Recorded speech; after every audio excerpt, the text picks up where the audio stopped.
Hey guys, what's up? This is Brett. Welcome to this week's episode of Friday on the Turntable. Today I'm discussing the new U2 album, Songs of Innocence. I'm not going to get into the whole iTunes thing that's been talked about on social media ad nauseum. I, for one, was pretty ecstatic to wake up the day after my birthday to a brand new U2 album. But I just want to say that apparently all it takes is a new U2 album to bring out some of the worst qualities in people. I have read just some horrifying things on social media, music sites, just homophobia, ignorance, just so much negative stuff that I just wish people would focus their energy more on positive things in life. If you don't like a band, if you don't like something, just move along. It's not the end of the world. So that's it.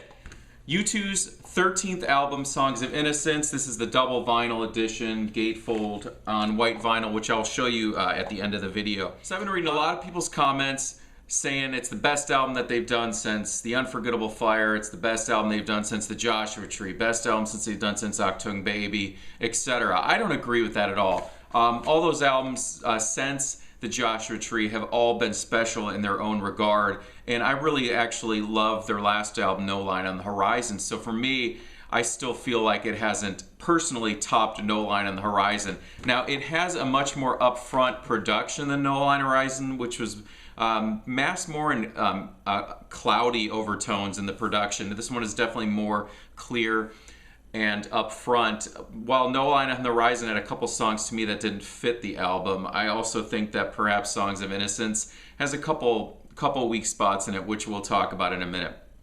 To me, it sounds just like U2 should sound in 2014. If you've been following their career, obviously if you haven't heard them since Joshua Tree, it's going to sound like a relatively different band. But if you've been following, to me it's a natural progression from All That You Can't Leave Behind, Dismantle an Atomic Bomb, No Line on the Horizon. Songs of Innocence to me just sounds like exactly where they should be, or where I would assume they would be with that progression of albums. Very autobiographical. Following this band since I have for the last, close to 25 plus years, closer to 30.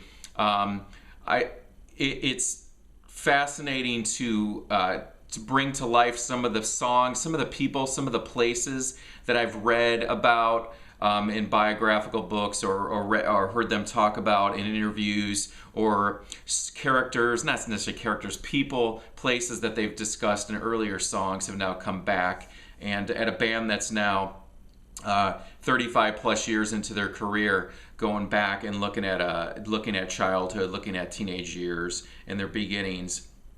It's a powerful album.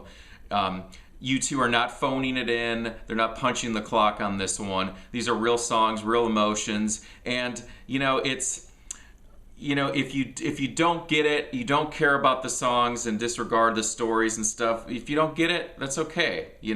These are all songs that are personal to the band, and for people that have been following them a long time, they're also personal to them. Iris, beautiful song, one of my favorites on the album, about Bono's mom. She passed out and died at her father's funeral, and 3 days later she passed away. Bono touched on it in the song Tomorrow from the October album, revisits her memory in the song Iris, which was his mom's name. Beautiful moment when he said at the end of each chorus, when he sings her name, it's just kind of heartbreaking. Great lyrics, just emotional. The album kicks off with the song The Miracle, parentheses, of Joey Ramone, which is a memory of all four guys in the band, along with their friend Guggy from the Virgin Prunes, all going to see the Ramones when they came to Dublin in 1977. I didn't feel the track so much when the first couple of times I heard it. Hearing it on vinyl really brought out the guitars, and for kids going through 1970s Ireland at the time with all the problems going on, that was like a revolution that hit when the punk scene came, when the band saw the Ramones. It changed their lives, and they revisited that, and they call it The Miracle, which I think is pretty interesting. And Joey Ramone, I know when he passed away, I read some discourse where he was listening to the new U2 album at the time. In a little while, I believe it was the song when he was in the hospital. Every Breaking Wave is a song that they I think they were performing it live around the time of No Line on the Horizon, because that album was immediately to follow with a new album at the time, but that song has been reworked. Another beautiful moment on the album. I'm just going to go through track by track here. California, There Is No End to Love. Do not like the intro, the Santa Barbara. I could do without that, but the rest of the song I think is good. I just wish they would have trimmed that part. Song for Someone, which I think is about Bono's wife. Another great one. Another one of probably my least favorite song on the album, Volcano, which they just performed live on the Jules Holland show, I believe it was. Something about that song just hasn't hit me yet. Raised by Wolves. Here's one that I need to take a moment to talk about. If you read the liner notes, I assume it's in the CD as well, but there's an essay that Bono wrote on here, and he doesn't specifically talk about each song, but as it goes through the essay, you catch glimpses of what he's talking about in every song. But they had a childhood friend that was going with his father to downtown, and 3 different car bombs went off, and people were horribly murdered. And the father, locked the son in the van while he went and helped out the victims. And that song, Raised by Wolves, touches. It's written from the perspective of their friend sitting watching all the carnage go while he's sitting in the van. And it's intense. When Bono sings Raised by Wolves, it's just, it's really goosebump inducing. It hits you hard. And then when you learn the backstory of that kid, he's the one that, in order to mask what he experienced, he turned to drugs, specifically heroin. There's references to needles in that song. And then he was the kid that the song Bad was written about, back on the Unforgettable Fire. And it was great to learn from the essay that he survived, didn't overdose, and he's still with us today. So that was cool.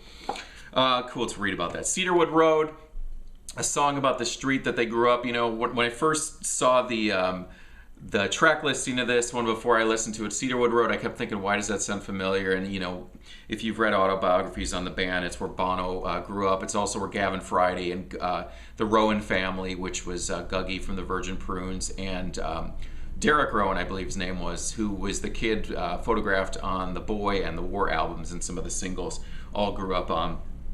Sleep Like a Baby Tonight. This Is Where You Can Reach Me Now. Both decent songs. The Troubles, the closing track, U2 always seems to end with a more downbeat, introspective songs. You go all the way back to the first album with Shadows and Tall Trees, and even No Line on the Horizon ends with a more somber song. Licky Lee, I think she's a Swedish singer. She sings the backing vocals on that. It's chilling. It's great. Now, the vinyl version, as I said, is on double white.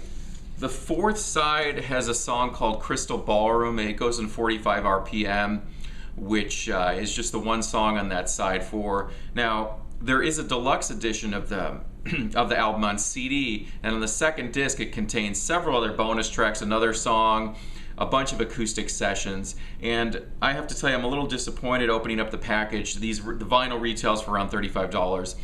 No download card. I know everyone got it on iTunes, but all those bonus tracks, you think they would have included that with the vinyl edition. So to me, that was disappointing. So you actually have to go buy the deluxe edition to get those bonus tracks. I just want to close in saying, really like the new album. I've listened to it probably 20 times so far. I'm not going to throw out, having it for over a month, I'm not going to throw out any claims as to where I would rank it in the U2 catalog, because I know that question will be coming. U2, Songs of Innocence. Thanks for watching.